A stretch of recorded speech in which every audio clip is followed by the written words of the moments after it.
"We're heading in a new direction," Evan announced, his voice crisp through the conference room speakers as 50 pairs of eyes darted between his face on the screen and mine at the table. "Laura will be stepping down from her role as Senior Vice President of Sales, effective immediately." I sat perfectly still, my hands folded neatly over the leather portfolio I'd carried to every major client meeting for the past 12 years. My team stared at me, confusion and alarm spreading across their faces. A few mouths hung open in stunned silence. "Jenna Coleman will be stepping into a strategic leadership role," Evan continued, gesturing to the young blonde woman sitting beside him, who offered a bright, Instagram-ready smile to the camera. The room temperature seemed to drop 10 degrees. Jenna, the woman who'd been hanging on Evan's arm at company functions for the past month. The former lifestyle influencer with zero sales experience. The new girlfriend.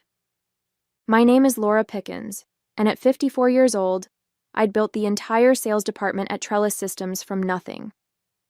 When I joined over a decade ago, we were a struggling tech outfit with a decent product and abysmal market penetration. I spent my nights writing scripts, creating training manuals, and cold calling prospects while my contemporaries were planning for retirement. By year 5, I'd turned us into a national player.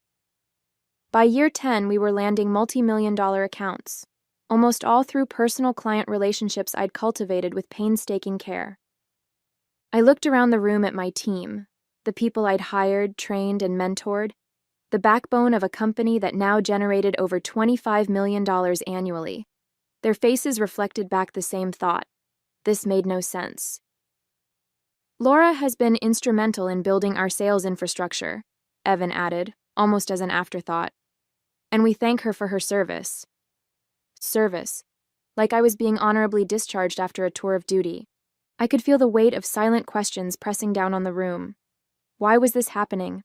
Why hadn't anyone been informed?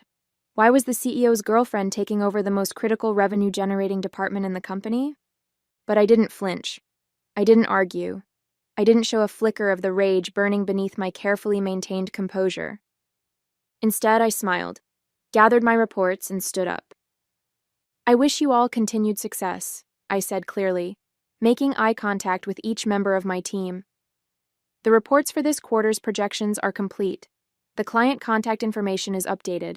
Everything is in order."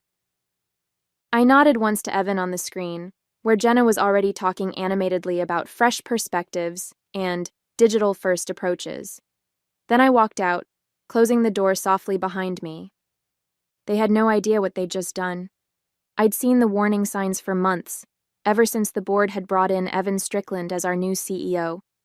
He was 38, with the kind of confidence that comes from never having truly failed. His previous startups had been acquired before they needed to show actual profits, and his reputation as a visionary preceded him. Within weeks, he was reshuffling the executive team, bringing in people from his previous ventures. The longtime chief technology officer was the first to go, replaced by someone Evan had worked with at his last company. Then went our chief financial officer. Each time the announcement was framed as moving in an exciting new direction. I'd survived the initial wave by delivering what I always had: results. Our sales numbers were better than ever, despite the turbulence at the top. I thought that would be enough. But I should have known better. In Evan's world, loyalty trumped performance. Personal relationships trumped professional competence. As I cleared out my office, methodically placing 12 years of accomplishments into cardboard boxes, my assistant Valerie hovered in the doorway, her eyes red-rimmed. "This is insane," she said quietly. "Everyone knows it." I carefully wrapped a crystal award, top sales performance North America region 3 years ago, in newspaper. "It's business," I replied evenly. "Nothing personal." "It's completely personal," Valerie argued. "She's his girlfriend. She was posting yoga poses on Instagram 2 months ago, and now she's supposed to run a $20 million sales operation."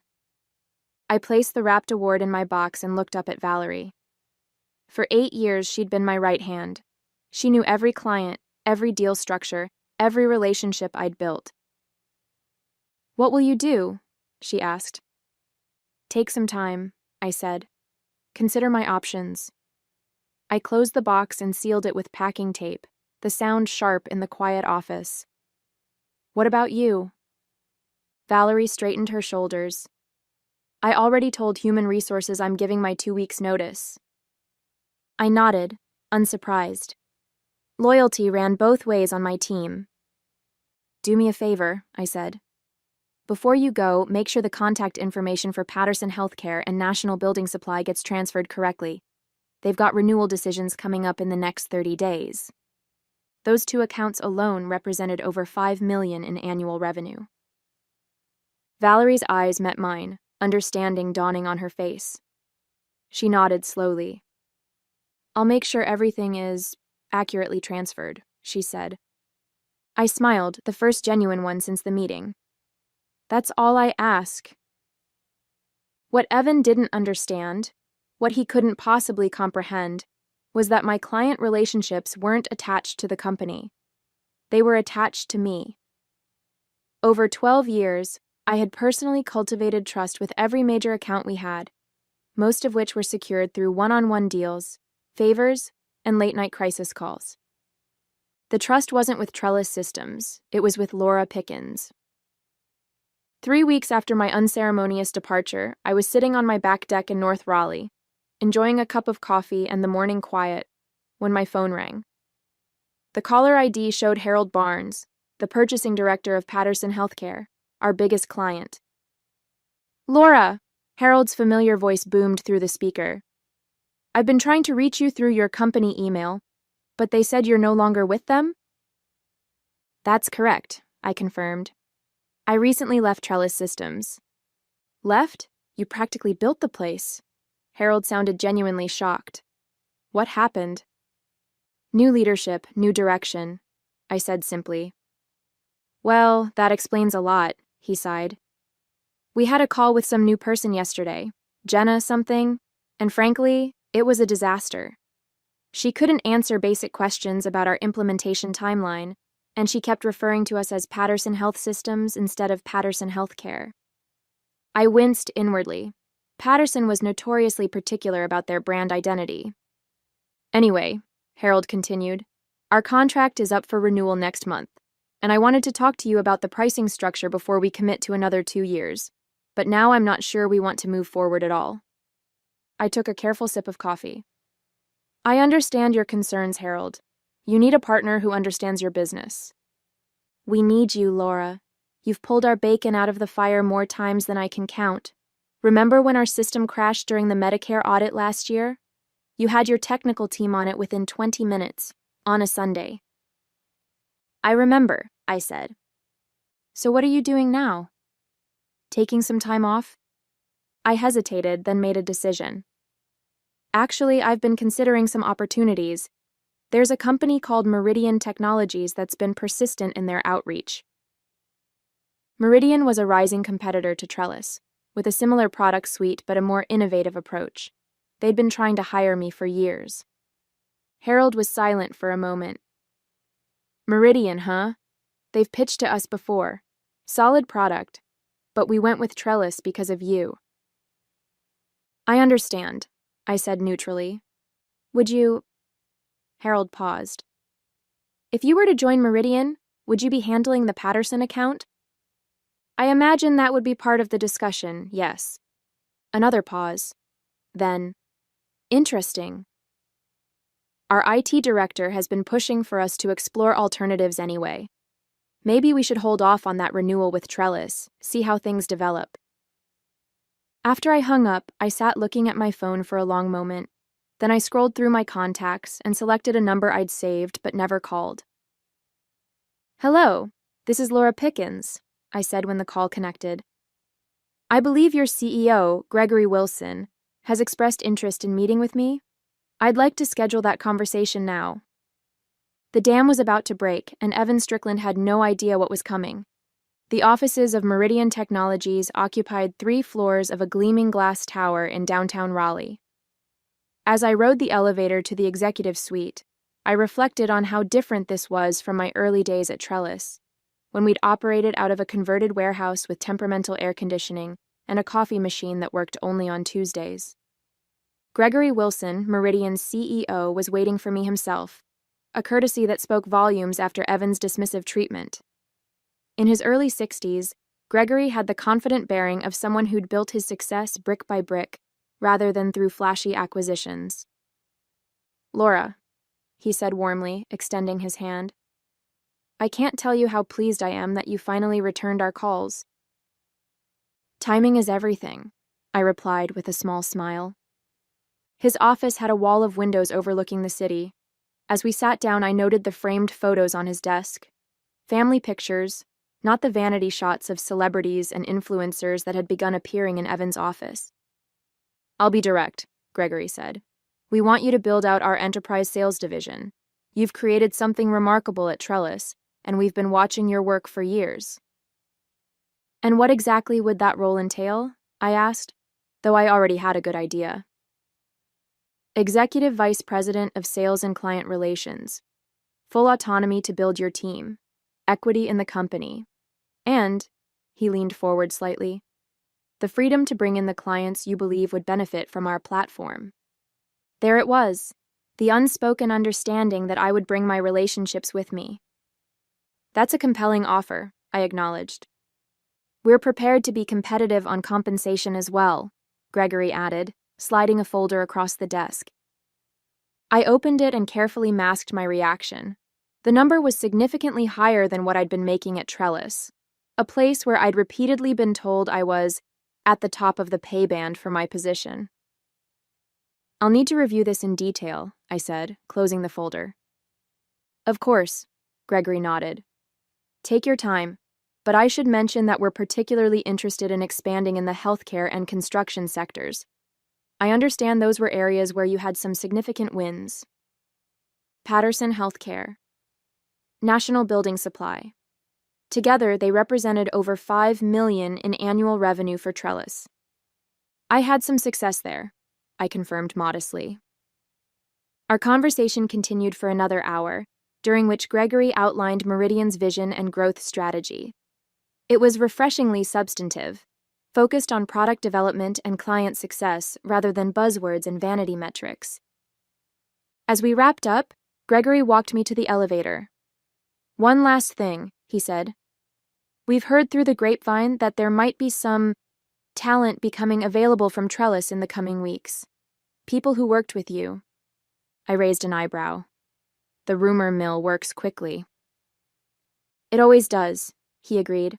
"If you were to join us, would you have any interest in rebuilding your team?" Valerie. Thomas from Enterprise Accounts. Daria from Client Success. My people, the ones who'd been with me through years of growth, who understood my methods and shared my client-first philosophy. "I might have some recommendations," I said carefully. The elevator doors opened, and Gregory shook my hand again. "We'll be in touch soon. I have a good feeling about this, Laura." As I rode down to the lobby, my phone buzzed with a text message. It was from Valerie. National Building Supply just called. They're considering their options for the next contract cycle. Jenna tried to handle the call herself. It was a disaster. I tucked my phone away, my mind already working through the possibilities. Evan had unwittingly set a cascade in motion, one that couldn't be stopped by suddenly realizing his mistake. Within a week, I had signed my contract with Meridian.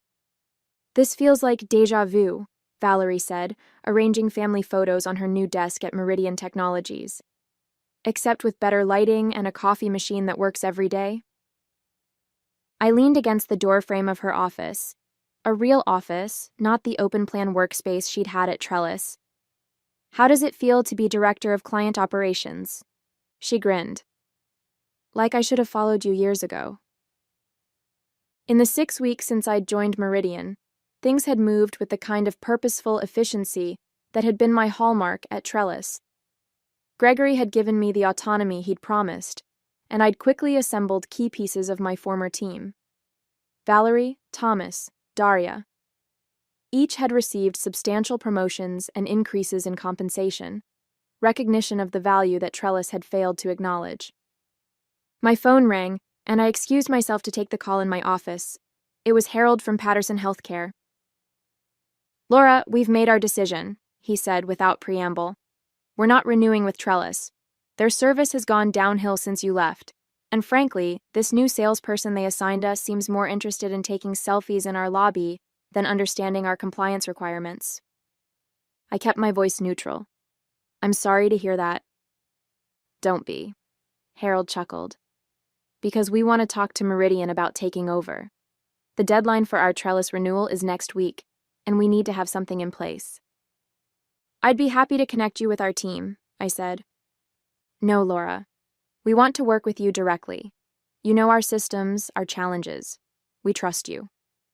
After we hung up, I sent a quick message to Gregory informing him that Patterson Healthcare, a $5 million annual account, was coming our way. His response was immediate. This is why we hired you. The same scene played out repeatedly over the next month. National Building Supply, Western Financial Group, Hartman Manufacturing.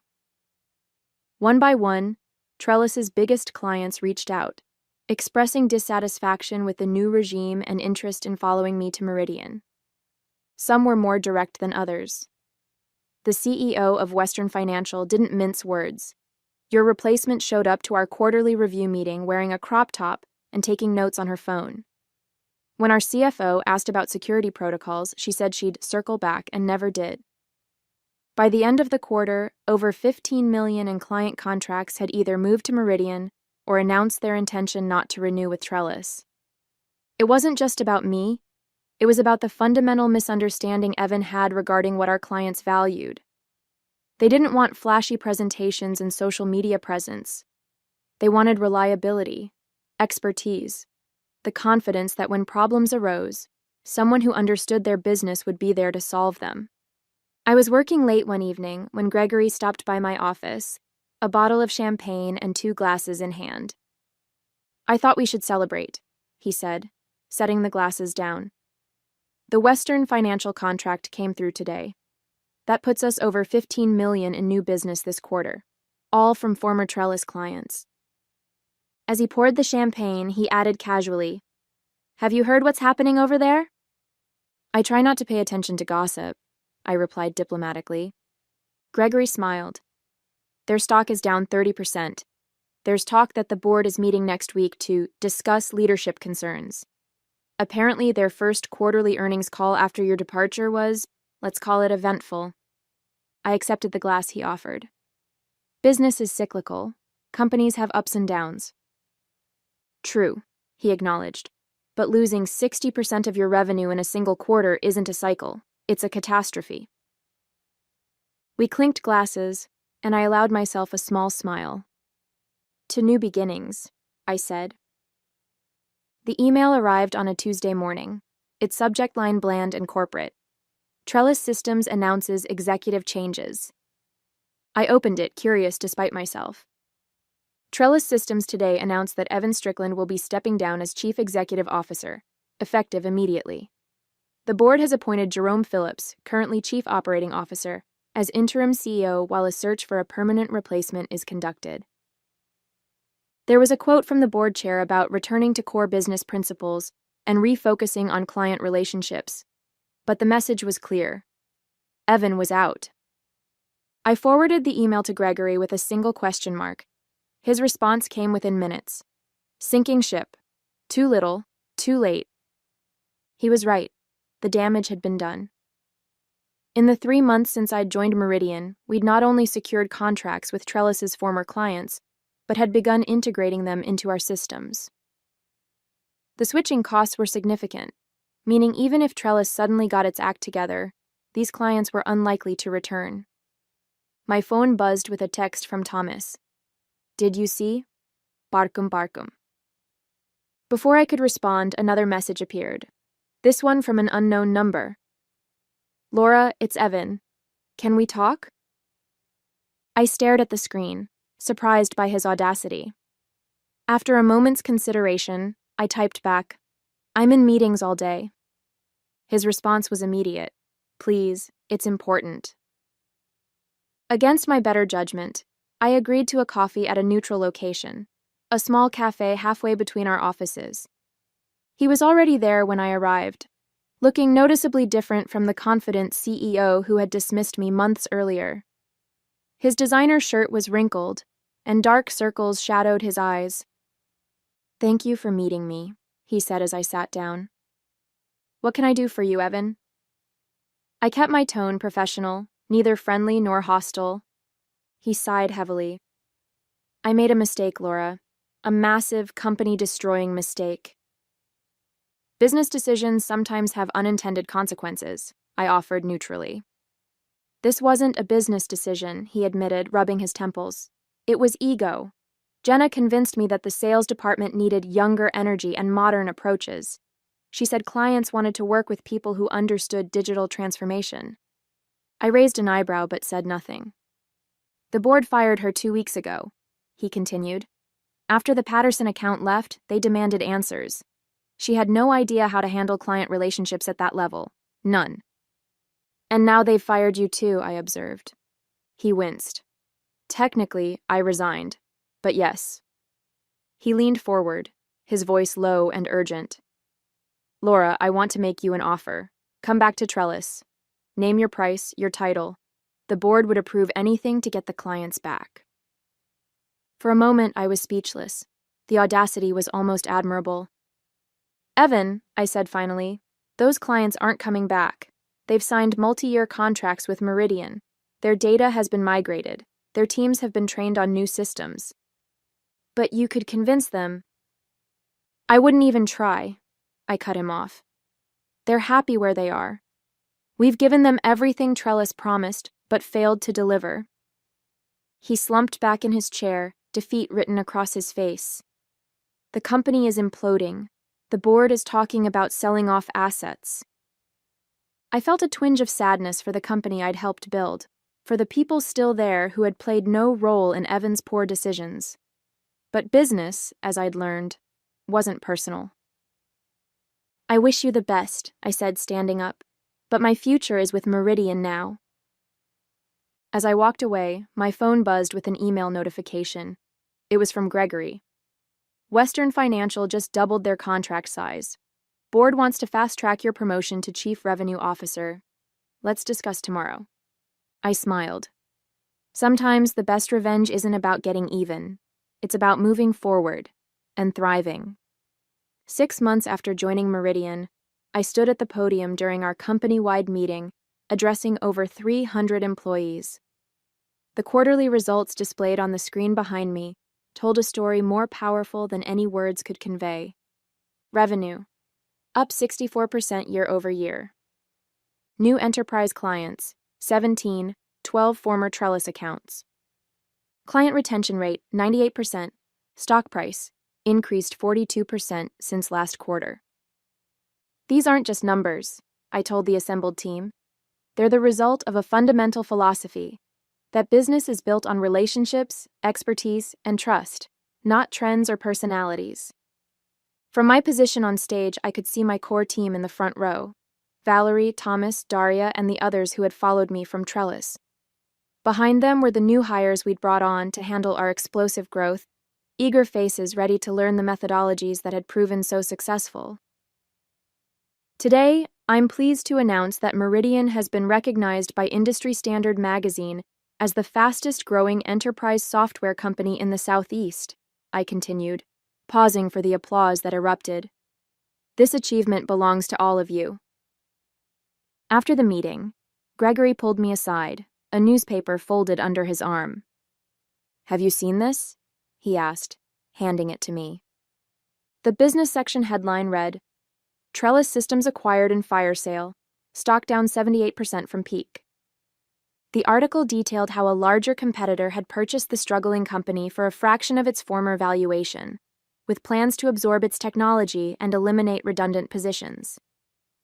"I heard they're closing the Raleigh office entirely," Gregory said, "consolidating operations at their headquarters." I handed the paper back to him. "That's unfortunate for the employees." "Not all of them," Gregory smiled. "We've received over 40 applications from Trellis staff in the past week. Seems word has gotten around about our culture and leadership." I thought about the people I'd left behind, the ones who had built Trellis alongside me but hadn't been able to leave when I did. Tell HR to prioritize those applications, I said. There are some very talented people there who deserve better. The annual technology conference in Charlotte was always a significant event in our industry. Companies showcased their latest innovations, executives networked, and partnerships were formed. This year, Meridian had the largest booth on the floor, a reflection of our new status as a market leader. I was speaking with a potential client when I noticed Evan Strickland across the hall. He wasn't representing any company. His name badge simply read Consultant. Our eyes met briefly, and he quickly looked away, moving deeper into the crowd. Later that evening at the conference dinner, I found myself seated at the same table as Jerome Phillips, Trellis's former COO who had briefly stepped in as interim CEO before the acquisition. "Laura Pickens," he said, extending his hand. "I have to say, your departure created quite the cascade effect." "Business evolution," I replied diplomatically. "Companies adapt or they don't." Jerome chuckled. "That's one way to put it. Another would be that Evan Strickland made the costliest mistake in the company's history when he replaced you with his girlfriend." I took a sip of water. "How are things post-acquisition?" "Brutal," he admitted. "Most of the executive team is gone. The acquirer kept some of the development staff, but that's about it." He leaned in slightly. "Between us, Evan's reputation is shot. He's been trying to land another CEO role for months, but no board will touch him after the Trellis implosion." I nodded, but offered no comment. "And Jenna," Jerome continued, shaking his head, "last I heard, she's back to posting lifestyle content on social media. Her brief foray into corporate leadership didn't make it onto her profile." As dinner concluded, Jerome handed me his card. "If you ever have openings at Meridian, I'd love to talk. Some of us learned the hard way what happens when you discard the wrong person." I tucked his card into my jacket pocket. I'll keep that in mind. Looking around the elegant ballroom filled with industry leaders now eager to partner with Meridian, I couldn't help but smile at the irony. My greatest professional success had come not from climbing the corporate ladder, but from being unceremoniously pushed off it.